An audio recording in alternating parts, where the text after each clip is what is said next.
মেঘালয়ের কুলঘেঁষা ময়মনসিংহের পাহাড়ি জনপদ, ঐতিহ্য আর বৈচিত্র্যময় সংস্কৃতির এক উর্বর ভূমি।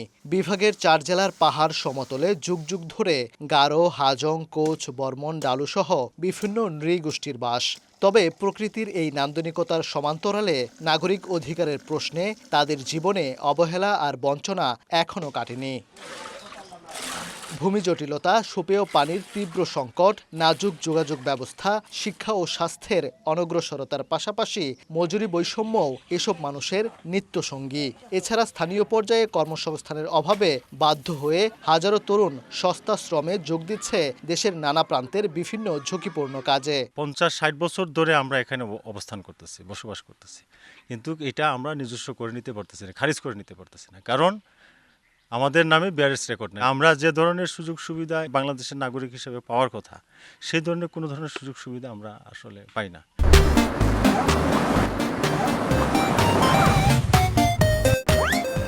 শিক্ষার জন্য আমাদের বাচ্চাদের প্রাইমারি স্কুল দূরে, অসুস্থতা হলে আমরা হসপিটালে যেতে সরকারি উপজেলা হসপিটাল অনেক দূরে পড়ে যায়।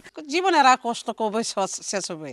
এলাকাতে কোনো নাই আর কি, না কর্মসংস্থা নাই। ক্ষুদ্র নৃগোষ্ঠীর মধ্যে অনেক শিক্ষিত লোক ছেলে মেয়েগুলো আছে, যে যার যোগ্যতা ওই হিসাবে চাকরিগুলো দিলে আমরা আমাদের জাতি হয়তো একটু অগ্রসর হতে পারতাম। এই অবস্থায় সমতলের ক্ষুদ্র নৃগোষ্ঠীর সঠিক পরিসংখ্যান নির্ণয়ে বিশেষ শুমারি ও সুরক্ষার কার্যকর ব্যবস্থা গ্রহণের দাবি উন্নয়ন কর্মীদের। সেই সঙ্গে জাতীয় বাজেটে বরাদ্দ বৃদ্ধি, সমতলের আদিবাসীদের জন্য নতুন মন্ত্রণালয় গঠন ও জীবনমান উন্নয়নে বিশেষ প্রণোদনার দাবি নৃগোষ্ঠী নেতাদের। এখন সরকারি যে বাজেট বরাদ্দ, এটা তো আর আসলে আমাদেরকে নিয়ে করা হয় না।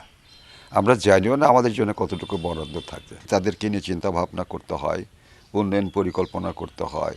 তাহলে বোধহয় একটু অন্যভাবে অন্য মন্ত্রণালয়ে থাকলে পরে বিষয়গুলো আর একটু সুবিধা হবে, মনোযোগ দেওয়া যাবে একটু বেশি করে। বর্তমান যে পরিকল্পনা সরকারের, যে রেইনবো নেশন করা, সেখানে তাদেরকে সম্পৃক্ত করতে হলে তাদের সংস্কৃতি সুরক্ষার জন্য শিক্ষা ব্যবস্থার উন্নয়ন থেকে শুরু করে তারপরে কমিউনিটি সেন্টার থেকে শুরু করে এই বিষয়গুলি অগ্রাধিকার ভিত্তিতে উন্নয়ন পরিকল্পনায় করা দরকার। গবেষকদের মতে বাজেটে বরাদ্দ বৃদ্ধি করে টেকসই উন্নয়ন নিশ্চিতে কার্যকর পরিবর্তন আনা প্রয়োজন। বাজেটের বরাদ্দ যেতে হবে কাঠামোগত।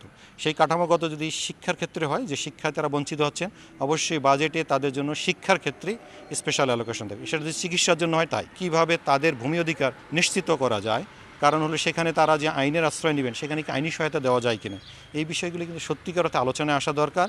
বাংলাদেশ পরিসংখ্যান ব্যুরোর জনশুমারি ও গৃহগণনা 2022-এর চূড়ান্ত প্রতিবেদন অনুযায়ী ময়মনসিংহ বিভাগে মোট 1,31,447 জন ক্ষুদ্র নৃগোষ্ঠীর মানুষ বসবাস করেন।